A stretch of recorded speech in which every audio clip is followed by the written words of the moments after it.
श्री गणेशाय नमः। ओम उमा महेश्वराभ्यां नमः। श्री सीतारामचंद्राभ्यां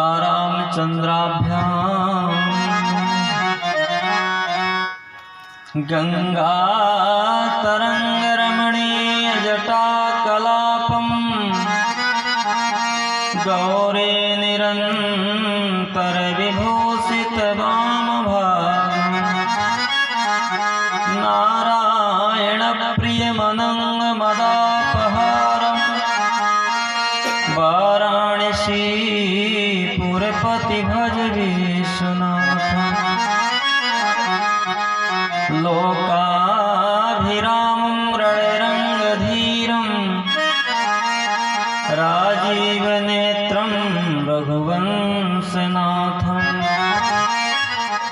कारुण्यरूपं करुणाकरन्तं श्रीरामचन्द्रं शरणं प्रपद्ये। अपने अपने धर्म की सब काहू का पीर, तुम ही पीर सब घरन की, धन्य धन्य रघुवीर। बंसी बजाए रहो बन तापस, तापस हो के रहो रस माही। माखन खाए चुराए रहो, प्रभु बूझ परे सकुचे ब्रज माही। दोहय छंद कवित पढ़ो, और नाचे गाय वहीरन माही। कौन सो भूल हुई हमसो, प्रभु मौन भये कहे बोलत नहीं। कृष्णाय वासुदेवाय देवकी नंदनाय च प्रणत क्लेश नाशाय श्री गोविंदाय नमो नमः। प्रिय सज्जनों, इस पावन पवित्र धरती पर विराजमान सकल गुणनिधान श्रोताओं, जीव के जन्म जन्मांतरों के पुण्य जब संग्रह होते हैं, तब ऐसा सुंदर शुभ अवसर प्राप्त होता है जीव को भगवान की कथा श्रवण करने के लिए। क्योंकि जहाँ भगवान की कथा होती है, समस्त तीर्थ आकर के वहाँ निवास करते हैं। यत्रैव गंगा जमुना त्रिवेणी गोदावरी सिंधु सरस्वती च सर्वाणि तीर्थानि वसन्ति यत्र जत्राजुदादार कथा प्रसंग। भगवान की कथा भगवान का साक्षात स्वरूप है। देखिए, कल आप लोगों ने भगवान की कथा श्रवण किए, भगवान के जन्म की कथा रही। भगवान का जन्म हुआ, प्राकट हुए भगवान, तो हथकड़ियां जो लगी थी, हथकड़ियां अपने आप खुल गई, दरवाजे खुल गए, पहरेदार सो गए। और जैसे वसुदेव जी भगवान को गोकुल पहुंचाकर और पुनः आ गए, तो परिणाम क्या निकला? हथकड़ियां लग गई, पहरेदार उठ गए, दरवाजा बंद हो गए। क्यों? क्योंकि जीव जब ईश्वर के निकट पहुंच जाता है, तो उस जीव को कोई नहीं बांध सकता, समस्त बंधन से मुक्त हो जाता है। और जीव जब ईश्वर को छोड़ आता है और माया के चक्कर पर पड़ जाता है, जैसे योग माया को लाए, वैसे हथकड़ियां लग गई, बंधन में बंध गए, दरवाजा बंद हो गए। तो ईश्वर सर्वभूता नाम वह परमात्मा हर जगह है। चलिए आज भगवान की अनन्य बाल लीलाओं की कथा श्रवण करेंगे। इसके पूर्व हम सब लोग भगवान नाम का संकीर्तन कर लें। इसके पश्चात भगवान की बोलो श्री राम जय राम जय जय राम जय जय राम।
नंद जी आनंद मनाए।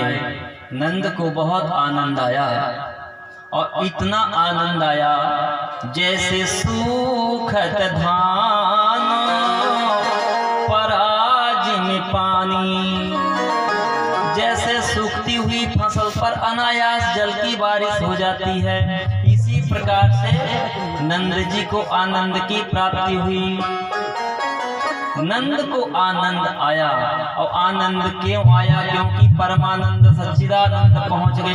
सच्चिदानंद रूपाय विश्वोत्पत्त्यादि हेतवे तापत्रय विनाशाय श्री कृष्णाय वयम्। जो दैहिक दैविक भौतिक ताप, जो तीनों ताप को नष्ट करने वाले हैं, वो परमात्मा वहां पर आ गए तो नंद को आनंद की प्राप्ति हो गई और भगवान का जन्म उत्सव हुआ। नंद जी को अभी शांति नहीं मिली। नंद जी ने तो सर्वस्व लुटा दिया। नंद के पास इतनी आनंद की अनुभूति हो रही है कि उनको लगता है कि मैं हमेशा क्षण क्षण इसी प्रकार उत्सव करते रहूं। तो कृष्ण जन्मोत्सव हुआ। फिर कुछ दिन के बाद नंद जी नंदोत्सव किए। वो नंद जी का उत्सव अलग से था, जिसका नाम नंदोत्सव था। जन्मोत्सव और दूसरा नंदोत्सव। इस प्रकार से यहाँ उत्सव चल रहा है। और चलते हैं थोड़ा मथुरा की ओर। मथुरा में क्या हो रहा है? मथुरा में तो सब में घबराहट पड़ी हुई है। कंस का पूरा शरीर कांप रहा है। अब मेरा काल जन्म लेने वाला आ गया, अवतरित हो गया। तरह तरह के उसके मन में सोच हो रहा है। यह कि पता चला कि कारागार में वह बच्ची की आवाज आने लगी रोने की, क्योंकि वसुदेव जी ले गए। अब जब वह रोने लगी तो कंस गया, उस बच्ची को झींक करके निकाल करके ले गया और मन में सोचने लगा कि लगता है आकाशवाणी झूठ बोलती है कभी कभी। यह लड़की है, 8वें गर्भ से मेरी मृत्यु है, ये बच्ची मेरा क्या व्यापद कर सकती है। लेकिन होनी को कोई नहीं जान सकता कि होनी क्या नहीं कर सकती। उसके अंदर भय हुआ और भय के कारण उस कन्या को उठाया। उसके अंदर क्रोध भरा हुआ था। कहा गया है कि जब आती है मुसीबत की फेर तो मकड़ी के जाले में फंसते हैं शेर। समय समय की बात है, समय समय की फेर है, समय समय की बात। किसी समय का दिन बड़ा तो किसी समय की रात। समय बड़ा विचित्र होता है। कंस समझा कि पता नहीं ऐसा समय आ जाए कि भले बच्ची है और मेरा वध कर दे। तो बड़े क्रोध में आकर के उस कन्या को उठाया और उठाकर ऐसे सोचा कि इसको पत्थर पर मैं पटक दूं। तो जैसे पत्थर पर पटकने लगा तो वह कन्या क्या होती है? दिव्य रूप धारण कर लेती हैं, चतुर्भुज रूप, दुर्गा स्वरूपिणी बन करके, और आकाश मंडल पर गर्जना करने लगी। जैसे कोई किसी को झूला में डाल दे, कोई फूल को कि किसी को झूला में बैठा दे और झूला में बैठाए, झूला झूलने लगता है अनायास। उसी प्रकार से जगदम्बा को, कन्या को कंस ने फेंका और कन्या जा करके आकाश मार्ग पर झूला झूलने जैसे लगी और अपने स्वरूप में आ गई। देवता लोग देखने लगे और कहते हैं धन्य महामाई, आपकी जय हो जो आपकी इस प्रकार से। और वह देवी कहने लगी, अरे दुष्ट, तुमको यह ज्ञान नहीं है कि लिखित ललाटे प्रोजितम कह समर्था। जो जन्म लिया है उसका मरना निश्चित है। सत्य क्या है? जब जन्म हुआ तो हम सोचते थे कि ये धरा धाम सत्य है। युवा अवस्था में जमानी में आए तो कहने लगे कि काया माया गृहस्थी ये सब सत्य है। वृद्ध अवस्था आई, सर कपने लगा, बिछ गई चार पाइयां, खांसने लगे, अंतिम समय में लेकर के चल दिए। तब लास्ट में पता चला कि राम नाम सत्य है। श्री राम जय राम। पहले किसी को पता नहीं चलता कि वास्तव में सत्य क्या है, पर लास्ट में पता चलता है कि राम नाम ही सत्य है। पहले जान जाए तो फिर क्यों ऐसा बिगड़े।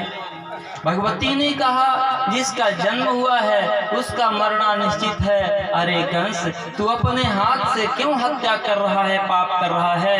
तेरे मारने वाला धरती पर अवतरित हो चुका है। इस प्रकार जैसे महामाया ने कंस को इस प्रकार कहा, कंस तो घबरा गया, वो थर थर कांपने लगा। भगवती के ऊपर देवता पुष्पों की बारिश कर दी कि वहां ब्रह्मवाणी भी निकली थी कि 8वें गर्भ से विनाश। यहाँ भगवती ने भी कह दिया है कि तुम्हारा काल जन्म ले चुका है। शक्ति और देवी और देवता इनके मुख से यह शब्द निकला है, यथार्थ सत्य होगा। तब समस्त देवता मिल करके भगवती की स्तुति करने लगे। झूला झूलने आई हो जगदम्बा भवानी, झूल